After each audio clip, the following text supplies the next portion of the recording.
Omni Loader is extremely customizable. For all the details about the customization, please visit our online documentation, but I'm going to demonstrate some mapping functionality that's extremely useful. Okay, so if I have opened the simple project that is going to become a bit less simple as I start customizing it. So we are going from AdventureWorks database on-prem to Fabric Warehouse. If I click the list of tables here, I see that each table is basically unchanged in its structure. So for example, if I go to, let's say, human resources employee, the names are the same, the data types are mapped to the equivalent types, and that's it. However, what I can do is I can start changing things. So for example, I can go into options, click mapping, and let's start playing with schema names. So I can say human resources should become HR. We come back to tables. This change is instant. So we have propagated this change across all tables instantly. So if I click on the output, I'll see that, yeah, we're actually creating hr.employee. All the other schemas have remained the same. All right, so let's say person schema should become people schema. I come back here instantly, right? Okay, now there's more to the mapping than that. I can, for example, say, actually, I want to rename columns database-wide, project-wide. So I have business entity ID column. I want to change it to biz ID across all tables. So if I go into human resources employee, business entity ID is biz ID. Employee department history, so this is instant, right? I can even do more than that. I can say, let's change data types. And by the way, the format for this is always source equals target.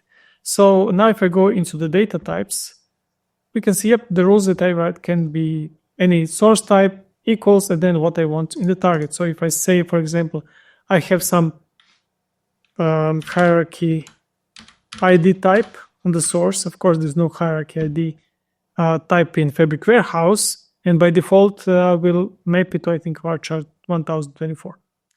But let's say I know that my hierarchy ID, we don't have a lot of hierarchy there, so maybe just a few levels. So I don't really need to have the wide column there. I can say, okay, actually I want this map to varchar 10. Now if I go back to tables, this is varchar 10, and all hierarchy ID types are gonna be varchar 10 across all tables. Now, if I'm gonna go and playing with data types, I can do much more. Please visit our online documentation because I can, for example, specify ranges. I can say n varchar between 20 and 100 should become varchar 50, for example, right? So that's the power of mapping. And if I want to change this on a per table level, I can click manual, now change whatever I want, change the column names, change the data types.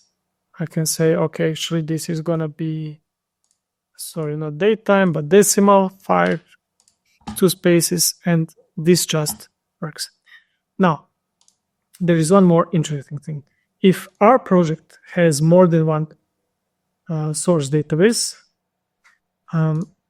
we can add some more customizations here. So let's say I want to go with TPCH, and let's add wide world importers for fun. So we're now going to have 3 source databases all copied at once into a single target. So now it asks me for the alias, and the purpose of alias is going to be obvious very soon. So I'm going to write an alias for this one, TPCH, and for this one, just importers. So I click save, and now we're going to be reading the structure of all the new databases, so we don't have to wait for the database to tell us what the tables are built as we work. So everything is super snappy. Okay, so we now have the second one has alias importers. The third one has alias importers, TPC Age1TB has alias TPCH, and Adventureverse 2019 has an alias Adventure. If I go to the list of tables, each table now has a nice badge on the left side telling us to which database it belongs, right? Okay, which brings me back to mapping here. I can now play with schemas in a different way. I can say I want DB to be new schema and the original schema should be prefixed to table name. So we can of course type this by hand, but this is typical use case. So for example, dbo.aw build version becomes Adventureworks 2019 because I said original table name, so original database name, and then we have prefixed dbo to the table name. Please note human resource employee is still HR employee because we use the manual mapping which always overrides the project mapping. And then if we scroll down, we can see, yep, we are prepending the original database name. Now, original database name is typically something we don't control, right? So we don't really want that in our schema, but we do control aliases, right? So I can say actually instead of this, let's say alias is a schema. Now if we come back, this is Adventure, importers, TPCH, much nicer.